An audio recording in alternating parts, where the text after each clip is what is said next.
মা ফাতেমা জাহরার আলাইহিসসালাম হত্যাকারী আবু বকর ওমরের নৃশংসতা।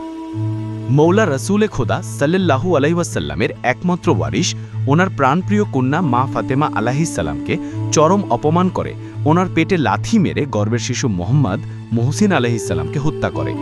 এর আদেশদাতা ছিল আবু বকর। সুন্নি রেফারেন্স: খাতুনে জান্নাত ফাতিমা জাহরা, পৃষ্ঠা 112-119 রহমানিয়া লাইব্রেরি। হজরত ফাতেমা জাহরা, পৃষ্ঠা 61, 62, 67, 68 তাজ লাইব্রেরি। হজরত ফাতিমা জাহরা, পৃষ্ঠা 180, 189, 190 হামিদিয়া লাইব্রেরি। নাহাজ আল বালাগা, পৃষ্ঠা 364, 375 জিহাদুল ইসলাম। সহি আল বুখারি, খণ্ড 6, হাদিস নং 6258 আধুনিক প্রকাশনে। সহি আল বুখারি, খণ্ড 3, হাদিস নং 3436, 3437, 3438 আধুনিক প্রকাশনী। হিলিয়াত আল ওলিয়া, খণ্ড 2, পৃষ্ঠা 43 মিশর। আর সুনান আল কুবরা, খণ্ড 3, পৃষ্ঠা 39, খণ্ড 4, পৃষ্ঠা 334 হায়দ্রাবাদ, ভারত। আনসার আল আশরাফ, বালাজুরি, খণ্ড 1, পৃষ্ঠা 405 মিশর। আল ইস্তিয়াব, খণ্ড 4, পৃষ্ঠা 1897 মিশর। উসুদ আল গাবা ইবনে আসির, খণ্ড 5, পৃষ্ঠা 524 মিশর। সহি আল বুখারি, খণ্ড 5, পৃষ্ঠা 177, খণ্ড 8, পৃষ্ঠা 185 মিশর। সহি আল মুসলিম, খণ্ড 5, পৃষ্ঠা 153। সুনান আল কুবরা, খণ্ড 4, পৃষ্ঠা 29, খণ্ড 6, পৃষ্ঠা 300 হায়দ্রাবাদ, ভারত। আবু বক্কর মৌলা আলী আলাইহিসসালামের বাইয়াত নেওয়ার জন্য লোক পাঠায়, কিন্তু মৌলা আলী আলাইহিসসালাম অস্বীকার করার ফলে উমর আগুনের মশাল নিয়ে আসলো। দাড়ি হজরত ফাতিমা আলাইহিসসালামের সঙ্গে সাক্ষাৎ হয়। হজরত ফাতিমা আলাইহিসসালাম বললেন, হে খাত্তাবের পুত্র, আমি তো দেখছি তুমি আমার ঘর জ্বালানোর পরিকল্পনা নিয়েছ। উত্তরে উমর বলল, হ্যাঁ, তোমার পিতা যার জন্য প্রেরিত হয়েছে সেই কাজের সহযোগিতা ছাড়া অন্য কিছু নয়। আল ইমামত ও সিয়াসত, পৃষ্ঠা 12, মুদ্রণ মিশর। ওমর ইবনে খাত্তাব মৌলা আলী আলাইহিসসালাম গৃহে আসে। সে সময় সেই গৃহে তলহা, জুবায়ের ও মুহাজিরদের মধ্যে কিছু সংখ্যক লোকও ছিল।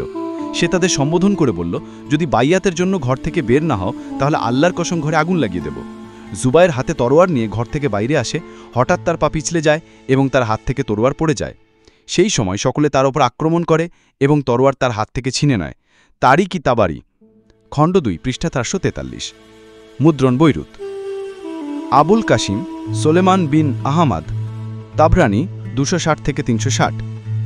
জাহাবি তার সম্পর্কে মিজানুল এতেদালে বলেন যে তিনি বিশ্বস্ত ও নির্ভরযোগ্য ব্যক্তি। আল মুজাম উল কাবির পুস্তকে যার মুদ্রণ বহুবার হয়েছে, যেখানে আবু বকরের মৃত্যু ও তার বাণী সম্পর্কে লিখেছেন।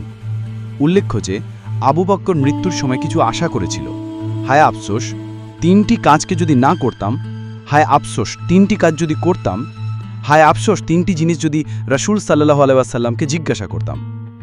যে 3টি কাজের ব্যাপারে বলেছিল যে যদি না করতাম, সে 3টি হলো, যে 3টি কাজের জন্য আফসোস করছি তা হলো যে হায় আফসোস যদি ফাতিমা আলাইহিসসালামের গৃহের অসম্মান না করতাম এবং তাকে তার অবস্থায় ছেড়ে দিতাম। মজামুল কাবির, তাবরানি, খণ্ড 1, পৃষ্ঠা 62, হাদিস নং 34। ইবনে আব্দু রাব্বে আন্দালুসি আল অকদু আল ফারিদের লেখক, মৃত 463 হিজরি, নিজের পুস্তকে আব্দুর রহমান বিন আউফ থেকে বর্ণনা করেছেন, আমি আবু বকরের অসুস্থতার সময় তাকে দেখতে চাই। তিনি বলেন, হায় আফসোস যদি 3টি কাজ না করতাম, আর তার মধ্যে একটি কাজ হলো যে হায় আফসোস যদি ফাতিমা আলাইহিসসালামের গৃহের উন্মোচন না করতাম, যদিও তারা লড়াই করার জন্য ঘরের দরজা বন্ধ করে রাখুক না কেন। আব্দুল ফারিদ, খণ্ড 4, পৃষ্ঠা 93, মুদ্রণ মাকতাবাতে আল হিলাল। যখন আবু বকর জনগণকে হুমকি দিয়ে তলোয়ার দিয়ে বলপূর্বক বাইয়াত নিল, ওমর কুনফুজ ও একদল লোককে মৌলা আলী আলাইহিসসালাম ও হজরত মা ফাতিমা আলাইহিসসালামের গৃহে পাঠালো। ওমর কাঠ একত্র করে ঘরের দ্বারকে আগুন দ্বারা জ্বালিয়ে দিল। আল ইমামাত ওয়াল খেলাফাত, পৃষ্ঠা 160-161, লেখক মুকাতেম বিন আতিয়া, মুদ্রণ বৈরুত, আল বালাক ফাউন্ডেশন। ইব্রাহিম বিন সাইয়ার, নাজ্জাম, মতিজিলি 160-231, যিনি আরবি পদ্য বদ্যে বাক্যের সৌন্দর্যের জন্য বিখ্যাত, তার রচিত বিভিন্ন পুস্তকে মা ফাতিমা আলাইহিসসালামের ঘরে অন্যদের উপস্থিতির পরের ঘটনাকে বর্ণনা করে বলেন, আবু বকরের বাইয়াতের দিনে ওমর ফাতিমা সাল্লাল্লাহু আলাইহি ওয়াসাল্লামের উদরে আঘাত করে তার অস্তিত্বের শিশু মুহসিন গর্ভপাত হয়ে যায়। আবু বকর সাহেব কি জানত না বিবি জাহারার ঘরের মর্যাদা? আল্লাহ বললেন, সেসব ঘরে যাকে সমুন্নত করতে এবং যেখানে আল্লাহর নাম জিকির করতে আল্লাহই অনুমতি দিয়েছেন। সেখানে সকাল ও সন্ধ্যায় তার তাসবি পাঠ করে। সূরা নূর আয়াত ৩৬। নবী করিম সাল্লাল্লাহু আলাইহি ওয়াসাল্লাম এই আয়াতটি মসজিদে তিলাওয়াত করলেন। সেই সময় এক ব্যক্তি উঠে প্রশ্ন করলেন, হে মহানবী সাল্লাল্লাহু আলাইহি ওয়াসাল্লাম, এই ঘরগুলি বলতে ও তার গুরুত্ব বলতে কি বোঝায়? অর্থাৎ কোন ঘর ও তার কি গুরুত্ব? রসুল সাল্লাল্লাহু আলাইহি ওয়াসাল্লাম বললেন, নবীগণের গৃহগুলিকে বোঝানো হয়েছে। তখনই হজরত আবু বকর উঠে হজরত মাওলা আলী আলাইহিসসালাম ও ফাতিমা আলাইহিসসালামের গৃহের দিকে ইশারা করে বললেন, আচ্ছা এই গৃহ কি সেই গৃহের মধ্যে আছে? উত্তরে নবী করিম সাল্লাল্লাহু আলাইহি ওয়াসাল্লাম বললেন, হ্যাঁ, তাদের থেকে উত্তম। দুররে মনসুর, খণ্ড 6, পৃষ্ঠা 103, তাফসিরে সূরা নূর, রুহুল মায়ানি, খণ্ড 18, পৃষ্ঠা 174। আবু বকর কি তাহলে জেনে শুনে বুঝেই ক্ষমতার লোভে সে প্রথমে বিবি জাহারা আলাইহিসসালামকে নবীর ওয়ারিশ মানতে অস্বীকার করে? কোরআনে সুস্পষ্ট আয়াত থাকার পরেও বিবিকে আলাইহিসসালাম উনারই পিতার মসজিদে দরবারে 6 ঘন্টা দাঁড় করিয়ে রাখে। উনার আলাইহিসসালাম পিতার মাওলা মুহাম্মদ সাল্লাল্লাহু আলাইহি ওয়াসাল্লামের স্বহস্তে লেখা ওসিয়ত ছিঁড়ে ফেলে তাতে থুথু দেয়, তারপর ছুঁড়ে ফেলে। এরপরই শুরু করে তাণ্ডব।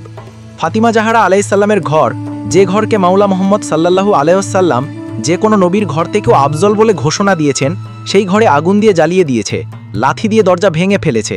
সেই দরজায় চাপা পড়েছেন উম্মে আবিহা, পাষণ্ডরা নিচে চাপা পড়া মা ফাতেমার গায়ে পাড়া দিয়ে কেউ কেউ পা দিয়ে আঘাত করে ঘরে ঢুকেছেন, নাউজুবিল্লাহ, আস্তাগফিরুল্লাহ। দরজার নিচে শুয়ে রসুলের অংশ, রসুলের মা চিৎকার করে বলেছেন, ও আলী, আমার মহসিন শহীদ হয়ে গেছে। ও আলী, আমার হাত ভেঙে গেছে। ও আলী, আমার পাঁজর ভেঙে গেছে। হায় মাজলুমা, হায় মাসুমাইয়া জাহারা আলাইহিসসাল্লাম। লানাল্লাহু কাতিলি ফাতেমাতি জাহারা সালামুল্লাহি আলাইহা। আল্লাহুম্মা সাল্লি আলা ফাতিমাতা ওয়া আবিহা ও বালিহা ওয়া বানিহা ও সিররিল মুস্তাওয়াদায়ে ফিহাবি আদাদিমা আহাতাবিহি ইলমুক। দুশ্মনে সৈয়দা জাহারা আলাইহিসসাল্লাম পর আজীবন বেসুমার লানাত লানাত লানাত লানাত। লানাতুল্লাহি আলাল কাউমিজ জলিমিন ওয়াল মুনাফিকিন ওয়াল নাসিবিন ওয়াল মুকাসসিরিন ওয়াল কাজিবিন। আল্লাহুম্মা আজ্জিল লে ওয়ালিয়ে কাল ফারাজ। আল্লাহুম্মা সাল্লি আলা মুহাম্মাদি ওয়া আলি মুহাম্মদ।